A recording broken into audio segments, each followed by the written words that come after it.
will talk to you about pharyngeal arches से जो structures, what you can call it as derivatives of pharyngeal arches in detail. We already discussed about the bones and cartilages. Okay, today is 19th. We already discussed about the bones and cartilages yesterday. Should I revise it fastly? Okay, I'll revise it very swiftly for you guys. So, see, first thing, mesoderm. There is a background voice. Can we please stop that? Just a second. Yeah. So if you see that from the mesoderm, from the ectoderm, and from the endoderm. From endoderm you get pharyngeal pouches. I have already explained the diagram yesterday. From the ectoderm you get clefts, and from the mesoderm you get the arches. Now this what I am showing you is a cross section of the pharynx. I already said it's a coronal section. So सामने तुम्हारा बंदा खड़ा है और तुमने उसको coronal suture से coronal section लिया है, तो तुमको क्या दिखेगा? pharynx के बीच में से तुमने ऐसा कट किया. As I already told you that there are three pharynx, nasopharynx, nasopharynx, this is nasopharynx, this is oropharynx, and this is the laryngopharynx, which gets continued to larynx and then trachea further. Okay. Now we are taking a section this way. So this is a coronal section like this. Okay, this is a coronal section. This is a transfer section. We don't want a transfer section. We are taking a coronal section. So what you will see, if you see this is anterior, this is posterior, this is superior, this is inferior. So just a minute, I'll focus it for you guys. So if you can see, this is the nasopharynx, नाक का opening है इधर से मुंह का opening है, oropharynx. This continues to form the laryngopharynx, which continues to form the larynx. Now if you take a coronal section, ये आदमी सामने खड़ा है, वो उस तरफ देख रहा है. Person is seeing in this direction. Okay, he is facing to your left and he is seeing in this direction. So if you take a coronal section, what you will see from here, you will see the posterior wall of the pharynx. That is what we are drawing. So ये बीच में mesoderm, ये ectoderm. See, this is the pharynx, whatever we are drawing. This is a, can't see. Okay. Is it visible now? Is it visible now? Just a second. Lots of discussions. Not able to see clearly. See, someone is it okay now? You can check your hand. Okay, is it okay now? I think it is okay. Okay. So this was the cross section of the pharynx. Now this pharynx, this is the adult pharynx which I have drawn to explain you the view. Now what we are talking is the pharynx of the embryo.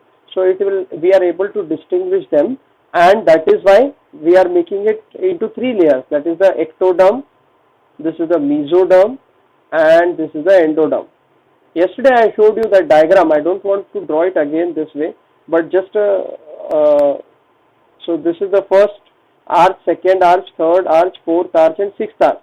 Fifth arch gets disappeared. It's rudimentary, and this is the first pouch, second pouch, third pouch, and sixth pouch. Fourth pouch, and fifth pouch is rudimentary here. Okay, fifth pouch is rudimentary. Now this is from the inside. Okay, this one. Okay, this is the outside. Now this pharynx, as I said, it's a coronal section. So what you are seeing is the complete thickness of the wall of the pharynx. Now these are arches. If you see, so what was the first structure from these arches? Why I have drawn the dots here? Because it's a mesodermal layer. Also I told you about the mesoderm concept, that mesoderm is of two types, or it constitutes of two, that is primary and secondary mesoderm. Primary comes from neural crest cells. So neural मतलब तुमको मालूम है ectoderm से related है.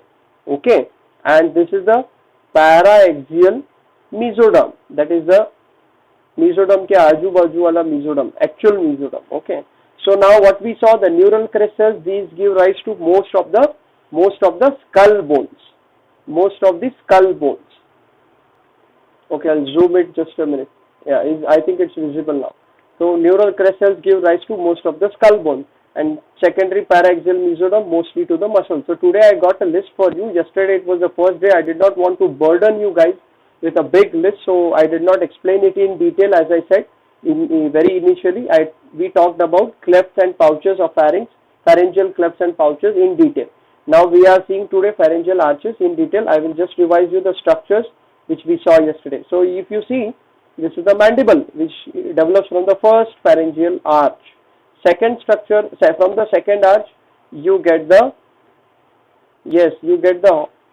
lower part of the, is it the lower part or the upper part? It's always a confusion, you know. See, it is the upper hyoid. Hyoid का ऊपर वाला part, ऊपर से नीचे आ रहे हम, तो this is the upper hyoid, but with lesser cornua. Okay, this is the lesser cornua. Lesser cornua. And then from the third arch, what you get? You get the, I am drawing this arches and my diagram is absolutely dirty, so please forgive me. So this is the lower hyoid. Okay, and you will have the greater cornua. Okay, greater cornua. Or fourth, see, this is first, this is second, this is third, and this is fourth, and you don't have the fifth one because it's rudimentary, it disappears, sixth one. So what I told you yesterday, this is the cricoid cartilage. बराबर है? Cricoid के thyroid, this is thyroid. Yes, this is the thyroid cartilage. Lower half, very less part of this thyroid cartilage, it develops from the sixth arch. Most of the part, almost 3/4 or you can say 4/5 part of the thyroid cartilage we are talking, not about the thyroid gland. Thyroid gland develops from, this is again an MCQ question. We learned about the pouches and all this. Now today we are going to discuss in detail from where thyroid gland comes. This is the thyroid cartilage, and all the rest cartilage, that is the cricoid, arytenoid, carniculate and cuneiform, all these develop from the sixth arch. Okay, as we already discussed. This is the pharynx ka opening. So I hope you are getting in continuity with the discussion we had yesterday, and I'll just zoom out and take a photograph of this again. It is a good summary page, dirty summary page, but short and good summary page. Now we will come to the list which I was telling to you. Just a second, I will share the photograph on the screen. Yeah, so yeah, this is the photograph. Now I don't know if it is, yeah, very good. See this. Now you have to, I'll fix the screen and then we will go one by one. You have to mug up some part, but if you listen to me carefully, then it will be easy for you to understand. See, these names of all these muscles, see, I will highlight them. See, all these muscles, all these muscles which I am highlighting, they are very much new to you. You don't know about them at all. You have never heard their name. See the stapedius, tensor tympani, tensor veli palatini, muscles of mastication. There are 4 muscles of mastication, mylohyoid, anterior belly of digastric.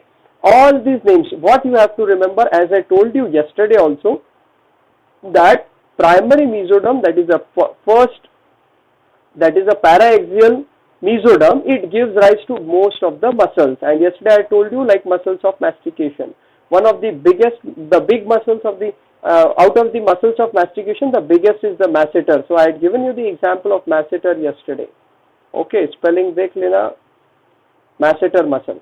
So all these muscles are development of what? Paraxial mesoderm, that is the primary mesoderm.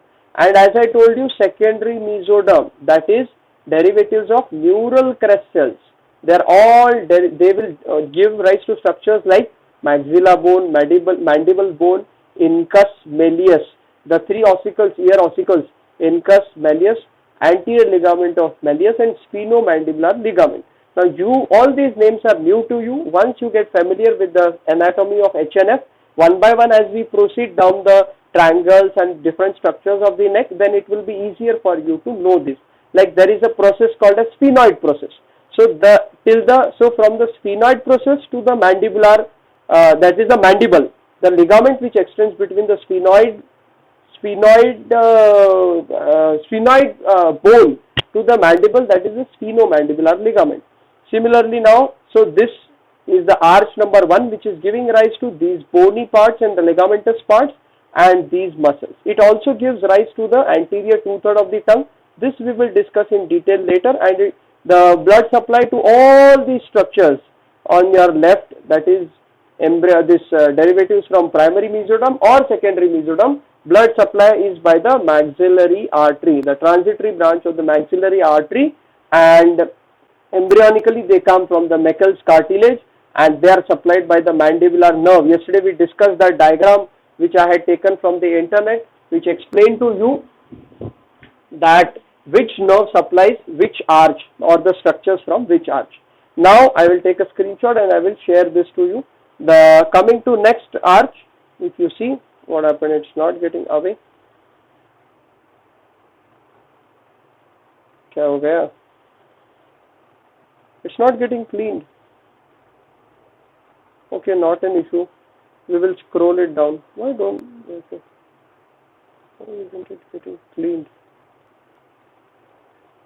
It's not getting cleaned. Just a second.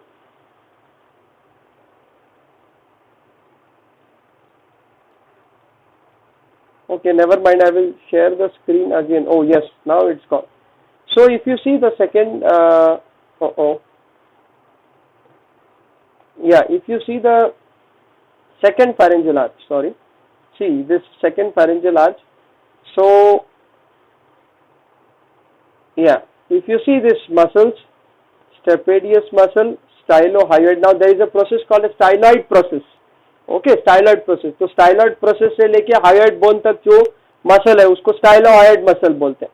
Stapedius muscle, you all know, the smallest muscle in your body. Okay, and the facial muscles, including the buccinator, platysma, auricular, occipitofrontalis, and all this, we will discuss in detail when we will talk about different structures. And this stapes bone, smallest bone, styloid process, as I told you just now, stylohyoid ligament, the ligament which extends from the styloid process to the hyoid ligament, lesser horn of the hyoid bone. This you know, right? Lesser horn and the upper part of the hyoid bone. Horn is, that is the cornua, as I already told you yesterday. So, and if you see this, from the third arch, if it is the greater horn and the lower part of the hyoid, okay, or the body of the hyoid, and it is supplied by what? Stapedial artery or the hyoidal artery, and by the seventh nerve, that is the facial nerve. Yesterday we discussed in detail. Okay, and it is the Richards, the cartilaginous part embryonically. Now coming,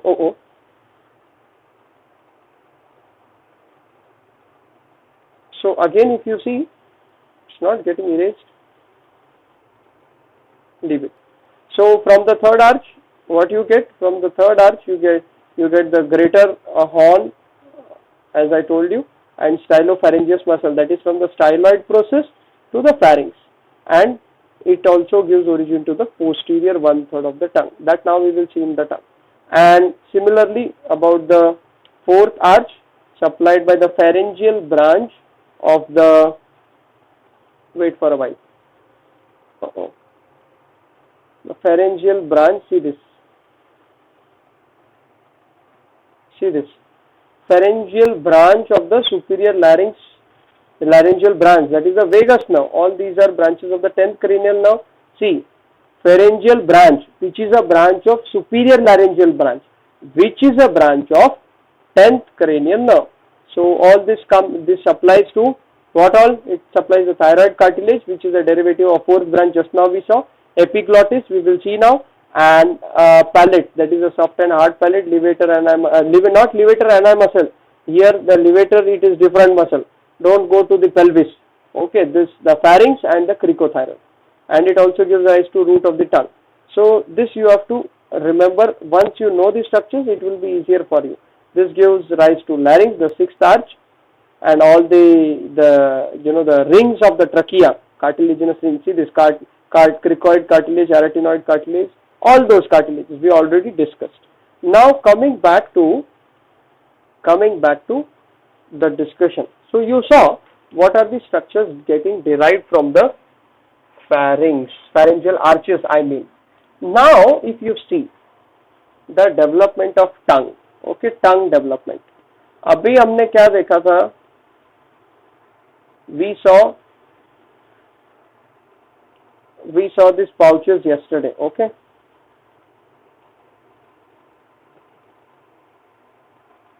I think I am right. Yes, this one. अभी ये थोड़ा diagram मेरा गंदा है, but you have to draw this exam in the exam. You have to draw this diagram. Okay, now see that this is the posterior wall of the pharynx, as I already told you. I'm trying hard to draw a good diagram. You will consider me, I hope. Okay. Now, what is this first pouch? What is this second pouch? Not pouch, sorry. First arch, second arch, third arch, fourth arch. Okay. And what we saw, I will write it with red. See, this is the first pouch, second pouch, third pouch, fourth pouch or fifth pouch, which is rudimentary. We saw yesterday UBB, that is ultimobranchial body. And outside, outside this is the first cleft, second cleft, third cleft, fourth cleft. Yesterday we saw second, third, fourth get obliterated by the mesoderm or the mesenchyme of the second arch. Okay, and the first one, it gives the external auditory meatus, and all these details yesterday we saw in the diagram. Today we are going to discuss what pharyngeal arches, smooth muscle and all this. You know, just now you saw the table, in that anterior 2/3 of the tongue was written from the first arch and all this. So I will tell you what it is. Okay.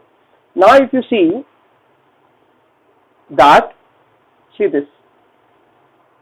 I will draw the diagram, just give me a moment. So this is, I hope I am drawing the correct diagram. Yes, it's correct. Okay. What I am drawing, you will get to know. I'll label each structure, whatever I am drawing. Actually, there should be some.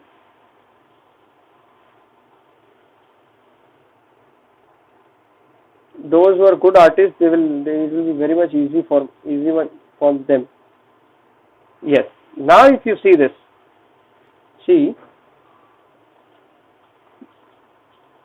this is the fourth arch, right? So in the fourth arch, this is how. So if you see this diagram,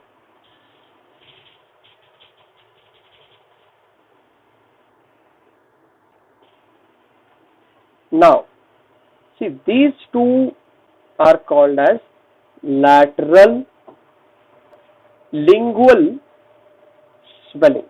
From the name itself you can understand, lateral मतलब दोनों बाजू में है, lingual related to the tongue. Linguistic people, have you heard of the word linguistic? मतलब बहुत सारा भाषा, it is related to language. So lingual is related to tongue. Okay, swelling is a swelling, protrusion. Okay, like this, and this is called as the tubercular impar.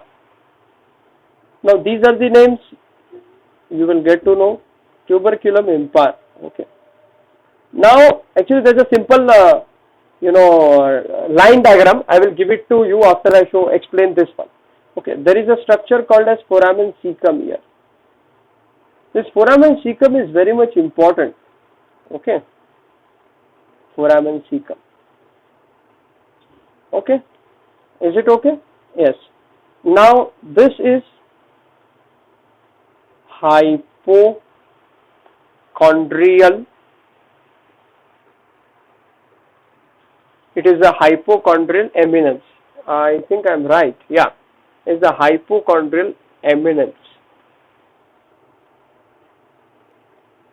It's the hypochondrial eminence.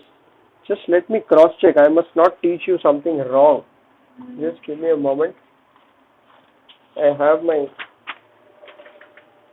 notes there. Yeah, it's the hypobranchial, not chondrial. I must not teach you something wrong. See, anatomy is all about names. If I write it incorrect, we will remember it incorrect. Hypobranchial. See, this word branchial, I'll tell you. Branchial, yesterday we discussed. Do you remember the branchial cyst? Do you remember? What did I tell? that the mesoderm of the second pharyngeal arch, it overgrows to yes, it will overgrow to shut these pouches, the cleft, second, third and fourth cleft. Okay, it obliterates. ये ऐसा grow होता है and it obliterates. Do you remember the diagram? So it obliterates, and once it obliterates, what happens? It just has one opening and a blind sac. So that is the cervical sinus, which later gets converted to cervical cyst, which we call as the it also disappears. But if it is still there, it does not disappear, then it's a anomaly, and that is called as the branchial cyst. The hypo means niche, branchial, so hypobranchial. Getting this? ये branchial part, hypobranchial. So that cyst is here, right? We will see an applied anatomy of that cyst today if time permits. So hypobranchial eminence, and then this is the epiglottoid swelling. Epiglottoid swelling, and these are the impressions, or you can say, and these are the arytenoid swellings. We saw no arytenoid cartilage develops from sixth arch. Arytenoid, so this is sixth arch, right? Arytenoid swellings. Now, one simple thing you need to understand, see this. This lateral lingual swelling and tuberculum impar, they are coming from which arch? First arch. See this arch, this is a cut section. So ये arch ऐसा पूरा रहेगा ना arch. See, as I told you, this is the pharynx. You cut it coronally. Yesterday I told you. So what you will see like this structure. So you are seeing this. ये thickening है, ये thickening और उसका wall है. This wall develops. This is the arch. Okay, this wall is the arch. Embryonal pharynx का ये wall जो है, this is the arch. इसके बाहर का part cleft बनाएगा, अंदर का part pouch बनाएगा. So this complete. This is the thickness of the wall. What you are seeing. This is the thickness. Okay. So this complete is the arch. Arch कैसा रहता है? You know the arch. C shape like this. So it's the arch. Okay. So this arch में जो first arch है, this first arch, ये first arch में क्या रहेगा? ये lateral lingual swelling है. So how this comes? It happens naturally. Okay, swelling. There's swelling during the embryonal condition, and there is another swelling called as tuberculum impar. And these two, they are the derivatives of first arch, and they form. I'll write it in pink color. I have a pink pen here. Oh, where is it? Just a second. Oh, where's the pink pen? So that you will be, it will be easy for you to identify. Just give me a moment. I'll get you the pink pen.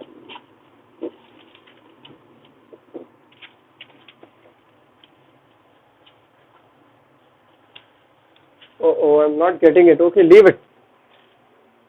I'll write it in red pen. So it is going to develop anterior two-third of the tongue. Anterior two-third of the tongue. Is it visible? It's not visible.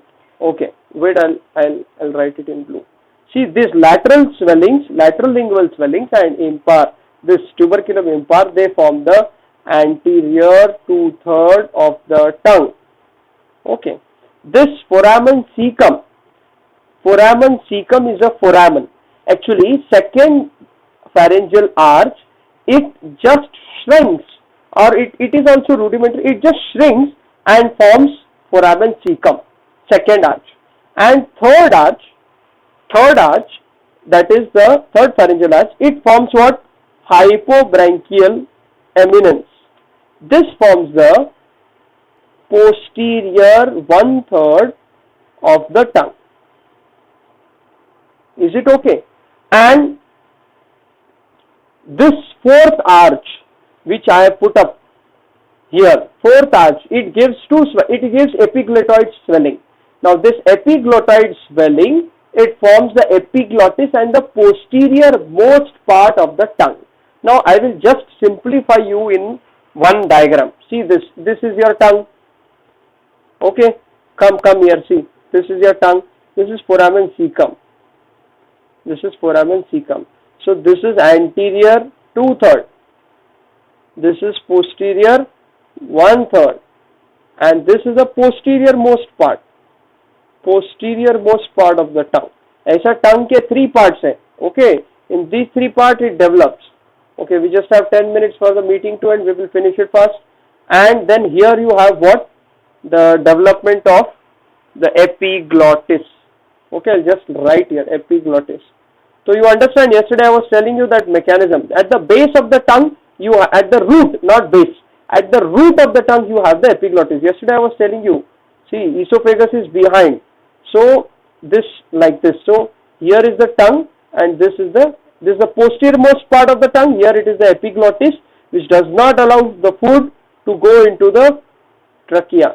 Rather you can say larynx. First larynx, then this is the esophagus. So when this lid drops down, the food automatically goes to the esophagus. This is the tongue.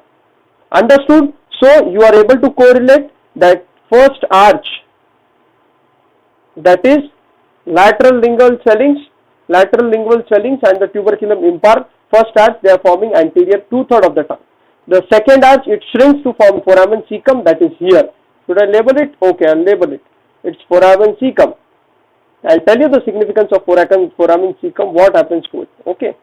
And now posterior 1/3 is formed from the third pharyngeal arch. Okay, that's from the hypobranchial eminence. And the most part of the tongue, it is formed from the epiglottoid swelling, which also forms the epiglottis. Understood how the tongue is developing? It is very simple. Now yesterday we saw the nerves which supply these arches, they also supply the derivatives of these pharyngeal arches. So what we saw, first pharyngeal arch, it is supplied by whom? It is supplied by the mandibular nerve, which is a branch of trigeminal nerve. Okay. Now posterior 1/3, it is from which arch? It is not from the second arch. Second arch का खाली foramen cecum है. Posterior 1/3 ये third arch का derivative है. So third arch is supplied by whom? Glossopharyngeal. That is cranial nerve number 9. Because foramen cecum is from second arch and second arch is supplied from facial nerve. We are not bothered about it here because third arch में से ही posterior 1/3. A fourth arch is coming from which structure? It is coming from fourth arch. I mean the posterior most is coming from the epiglottoid swelling, which is derivation of the fourth pharyngeal arch. So this fourth pharyngeal arch is supplied by which nerve? If you can recall for me. Correct. Just now we discussed pharyngeal branch of the superior pharyngeal nerve, which is a branch of 10th cranial nerve, that is the vagus nerve. Okay. Now if you see, there are different nerve supply. There is a general sensation supply, nerve supply to the GSN, that is general sensory nerve supply or sensation supply, nerve supply to the tongue, and there is a special sensory nerve supply. Now tongue, it tastes what? It will taste whether it is sugary, whether it is salty, whether it is bitter. This is a special sense, that is the taste. So special sensory nerve. This is talking about taste. No other part or structure in your body it tells you about taste. It is the tongue, because of this special sensory nerve supply to the tongue. And general sensory nerve supply. Okay, general sensory nerve supply. Now what this general and what this special is indicating, I will tell you. देखो तुमको मीठा है ये कैसे मालूम पड़ा? क्योंकि खाली टंग के पास वो स्पेशल सेंसेशन है. और generally like if you are touching the skin, you understand the pressure. If you are pinching the skin, you understand the pinch. If you are pricking the skin, you understand the prick. If you do all these actions on your tongue, if you prick the tongue, if you hold the tongue, if you apply pressure on the tongue, everything you will get same as that of the skin. You will get the sensation. So that is the general sensation. So if a tea is hot, you will get the sensation. अगर चाय गर्म है तो तुमको general sensory nerve से मालूम पड़ेगा.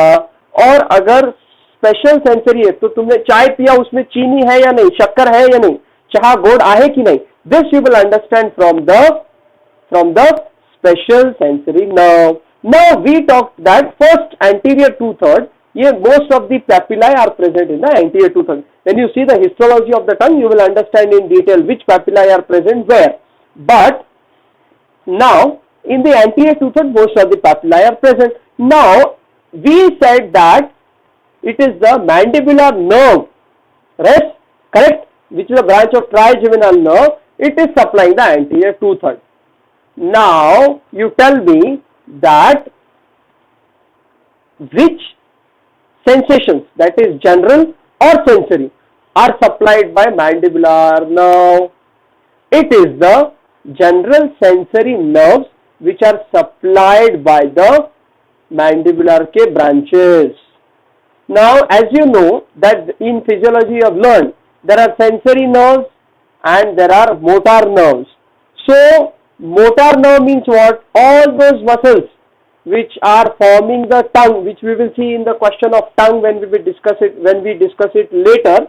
But all those muscles, when you are moving the tongue, it is the motor action that is done by, that is supplied by, all those muscles are supplied by 12th cranial nerve, that is hypoglossal nerve, except one muscle. Now which is that muscle? We will learn it when we are talking about the tongue. But all the muscles except one are supplied by the hypoglossal nerve, that is the 12th cranial nerve, to all the muscles of the tongue. That is the motor action. This is the sensory action, sensation. So sensory action, it is general sensation is taken care of by the mandibular nerve, and this special sensation, I will break the suspense, please hear carefully, that the special sensation of the anterior two-third of the tongue, which is derived from the first pharyngeal arch, from the lateral lingual swelling and the tubercular impar, is supplied by chordae tympani. Chordae tympani, which is a branch of 7th cranial nerve, that is the facial nerve we discussed. But just now what did I say?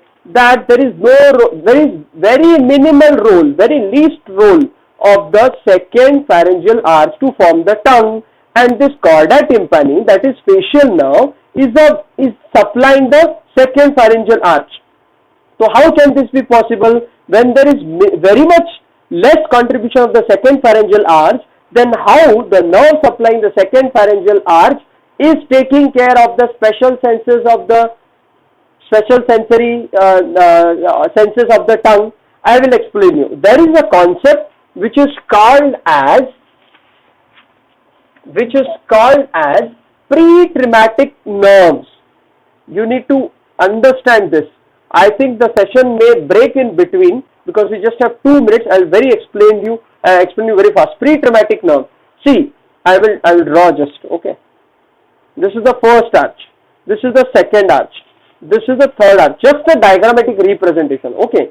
Now, this is the trigeminal ganglion. Trigeminal ganglion. It is giving 3 branches. Now, this is ophthalmic branch. Here is the second branch. Okay. And olfactory, which will go there up. And this is the correct. It is the mandibular branch, that is 5-3. Third branch is mandibular branch. Now this is supplied by second arch. See, this is first arch. This is second arch. This is just a diagrammatic diagram. These arches, these structures are talking about the structures also which derive from this. Now this second arch is by 7th cranial nerve, that is the facial nerve. Now if you see facial nerve, so the branch of the facial nerve, that is the chordae tympani. This, okay, chordae tympani. This branch goes into the first arch, and this branch which goes, it is called as the pre-traumatic nerve. Understood? Similarly, cranial nerve 9, that is glossopharyngeal, which supplies the third arch. Branch from this also goes to the second arch, and this is called as the pre-traumatic branch. This glossopharyngeal ka bhi branch. This is the tympanic branch. Okay, this is the tympanic branch of the glossopharyngeal. So this is also, so tympanic branch and the chordate tympani of the tympanic branch of 9th cranial nerve and chordate tympani of 7th cranial nerve. They are examples of pre-traumatic nerves. Pre matlab pehle, traumatic, pre-traumatic nerve. Understood? Okay.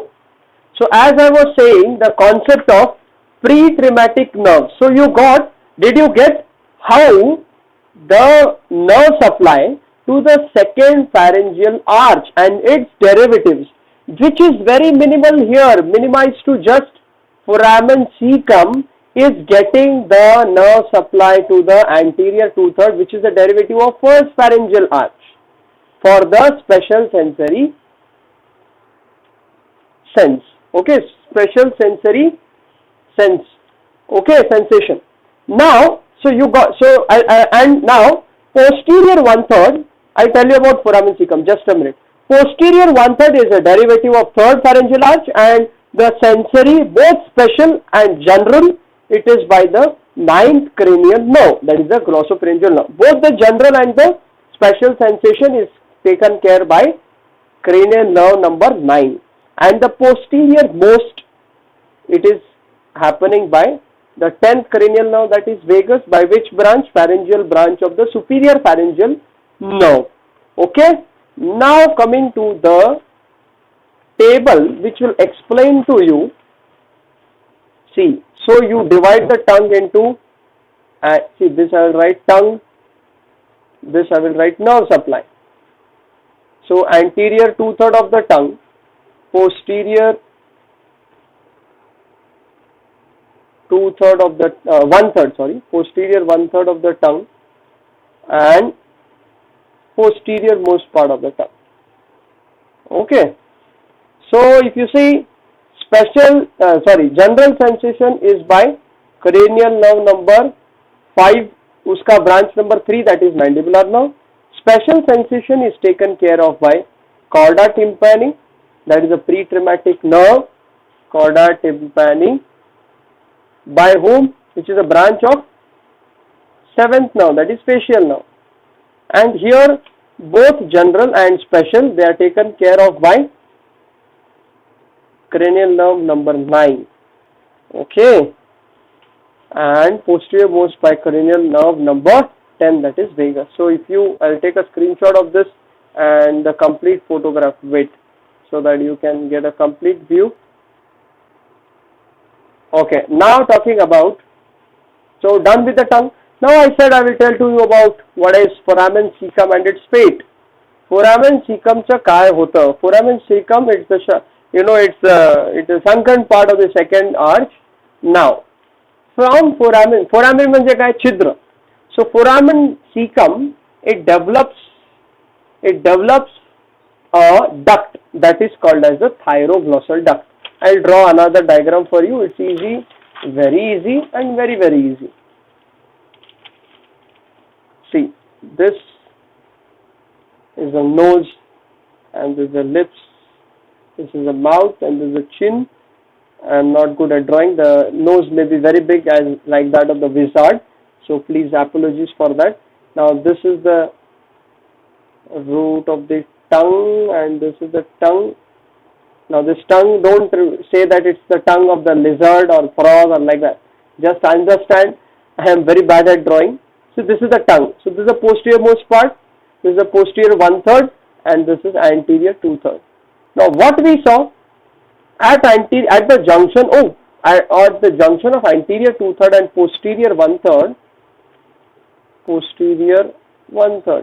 So this is the anterior of the person, posterior of the person, superior of the person, inferior of the person. So here the person neck, chin ke niche idhar neck, hyoid bone and all this thyroid cartilage. Okay. Now if you see, there is a foramen cecum. Yes. See here, you can see this diagram. Can you see this diagram? At the junction of anterior two-third and the posterior one-third, in the center there is foramen cecum. Can you appreciate? Hopefully yes. Now one more thing I forgot to tell you, that the junction of the anterior two-third and posterior one-third of the tongue, it is called as, there is one name. Do you know it? It is known as sulcus terminalis. Sulcus terminalis. Sulcus terminalis. Okay. This is not some derivative or like that. The junction of this is called as. And one more applied aspect. Before we go to foramen cecum, I'll tell you one more applied aspect, that there are circumvallate papillae here. Which sense do they sense? This is again a question for you, Viva question, MCQ question. See, there are just anterior to the sulcus terminalis, that is the junction of the anterior 2/3 and the posterior 1/3 of the tongue, there are circumvallate papillae. Okay. Now these circumvallate papillae, they are supplied by ninth cranial nerve, that is the glossopharyngeal nerve, despite they are in the anterior 2/3 of the tongue. जरी ते टंगच्या जिभेच्या anterior 2/3 मध्ये असले तरी त्यांचं जे nerve supply आहे ते cranial nerve 9चं आहे, glossopharyngeal आहे, जे posterior 1/3 ला supply करतं. हे कसं? Because during embryonic development these develop here only in the posterior, and later on these structures or papillae get migrated into the anterior 2/3. So the nerve remains the same which was in the embryonic origin. Understood this concept? This is a very difficult, very high level question they will ask you if you are read in detail. So we were talking about this foramen cecum, which is at the junction of anterior 2/3 and posterior 1/3, foramen cecum. So now this foramen cecum, it develops a duct that is called as the thyroglossal duct. Thyroglossal duct. So from the name itself you can understand, thyro is related to thyroid and glossa means tongue. Okay, thyroglossal duct. Duct म्हणजे pipe. Duct म्हणजे काय? Pipe. So it develops into a duct, thyroglossal duct. And this is the thyroid, rudimentary, initially, not rudimentary, you can say the initial thyroid mass. Okay. Now and here is the thyroid cartilage. This is the thyroid cartilage, which is a derivative of fourth, mainly the fourth arch and partially by the. Just a second.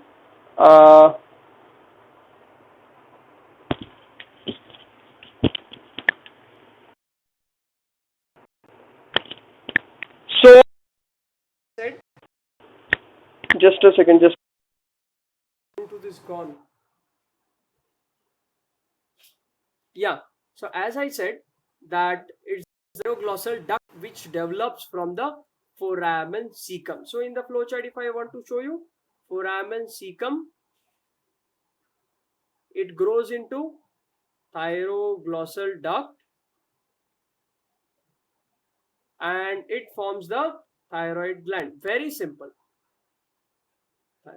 But what we know, that thyroid gland has structure cells which are named as parafollicular C cells. Yes, parafollicular C cells. And these secrete what? Calcitonin. That is TCD, thyrocalcitonin we call it as, right? Calcitonin. Yesterday we saw these parafollicular C cells, how they get created from the rudimentary fifth rudimentary pouch which forms the ultimobranchial body, which goes and merges with what? The fourth pharyngeal pouch. And when neural crest cells, they come into the ultimobranchial body, they develop to form, in the fourth pharyngeal, they develop to form what? Parafollicular C cells, which get transferred into the thyroid gland. So when they ask you about the development of thyroid or in a LAQ, when you write these steps along with this point, it creates a lot of weightage and lot of impact. I mean, the examiner will understand that you have read in detail, in lots of detail. So I'll take a screenshot of this. Have you understood? It's very simple. See, this is the tongue, anterior 2/3, posterior 1/3. You had foramen cecum. From that, imaginate story कि यहाँ पे एक caecum था, foramen caecum, उसमें से एक duct का उत्पन्न हुआ. How they are showing it in Vishnu Purana और different serials, how God came, how earth came into existence. Similarly you take it as a story. Foramen cecum, from that a duct developed named as thyroglossal. Why? Because it was connecting the thyroid and the glossa, that is the tongue, and it developed into a thyroid gland near the thyroid cartilage. Now, what happens over a period of time? This thyroglossal duct gets obliterated.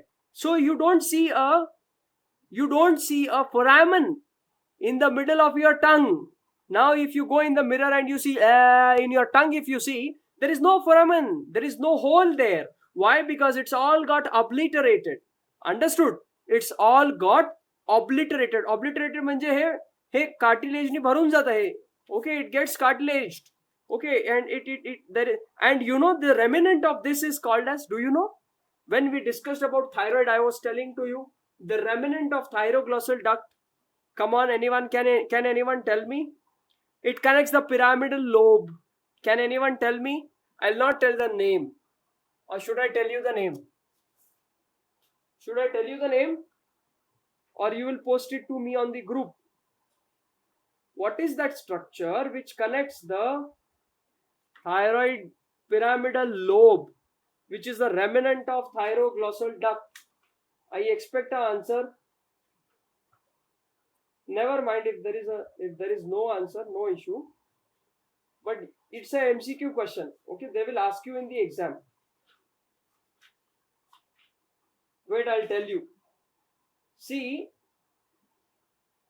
it is the oblique line of thyroid cartilage. It is the extension of the thyroid cartilage, and that is nothing but which is connecting. So it is the remnant of thyroglossal duct. Some of them say pyramidal lobe is also the remnant of thyroglossal duct. So you can see to it.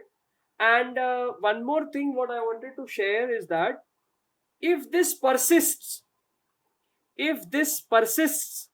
after birth also, then what will happen? Thyroid secretions will come on the tongue, and if the person is eating, it will go into the thyroid. There will be infection, there will be pus. Now this is a sinus. When it persists, it is sinus, that is blind sac with one opening. If this connects to the neck of the, now thyroid is very much superficial to your neck. If you palpate thyroid, if there is thyroid swelling, that is goiter, then if you palpate the thyroid, it is very much superficial to the neck. Okay, we saw it in the diagram of when we were discussing about thyroid. It's very much superficial. So there can be a connection between the thyroid and the neck. So this, when it has two-way connection from this cecum also, foramen cecum, and in the neck, it becomes a fistula, that is connection between the two. Understood? And when it is one opening blind sac, then it is what? It is a sinus. So one opening is sinus, and if it is connecting the cavity to the inside as well as outside of the body, two openings, then it is a fistula. These terms are important. Difference of these is important in the surgery, but you need to. So I hope I have discussed to you in detail about how there is development of tongue happening, how there is development of thyroid happening. There was some detailed concept which I wanted to discuss, but no issues, we can have it sometime else. And one more diagram. See this. Can you see this diagram? Very simplified diagrams. My old notes which I got. See this. Can you see? Lingual swellings. Simplified. Now see this diagram. Just a second. See, this diagram is simplified to this. So you can see lingual swellings, tuberculum impar, they are developing the anterior two-thirds. See, I have shown you here this anterior two-third, and this tuberculum impar is just in front of the cecum, foramen cecum. Then here is the foramen cecum. Okay, this one, and then this is the posterior one-third. So there are two ends, cranial and caudal end of the hypobranchial eminence, and the posterior most is formed by the hypobranchial eminence, the caudal part, and the epiglottoid eminence, the posterior most tongue. So this is there. So applied, you can see lingual cyst. Cyst means what? Cyst or fistula means what? Foramen cecum is patent, as I told you just now. Lingual thyroid means what? Thyroid tissue of the tongue. Thyroid tissue is on the tongue. Means what? This thyroid, it is developing from what? This thyroglossal duct, which came from where? Foramen cecum. So if this fails to descend down, If this fails to descend down, then there is a thyroid tissue here on the tongue of the patient, and this is called as lingual thyroid or the thyroid on the tongue. Then you know about tongue tie. Means what? The tongue, if you uproll the tongue, you will see a frenulum like structure which is connecting the tongue with the base or the floor of the mouth. So if that does not happen, then there's a tongue tie which is called as ankyloglossa, ankyloglossia.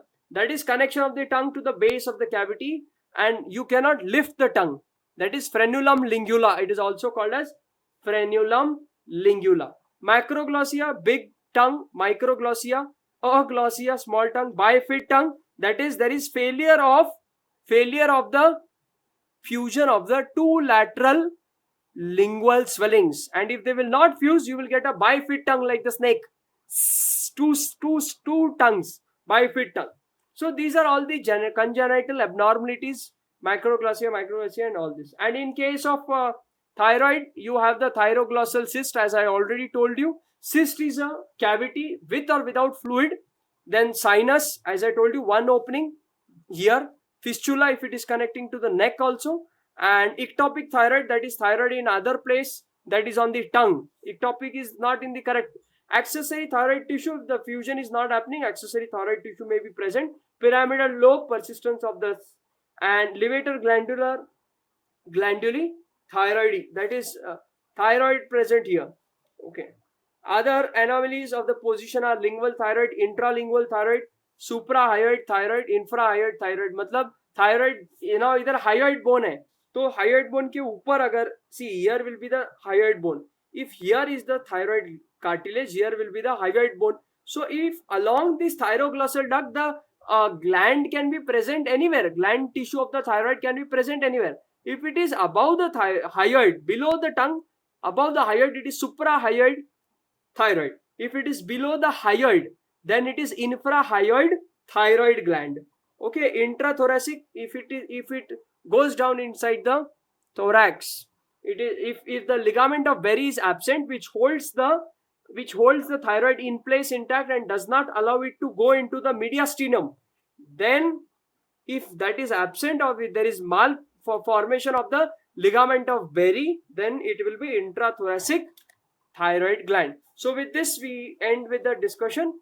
If you have any doubts, you can ask me. Thank you very much.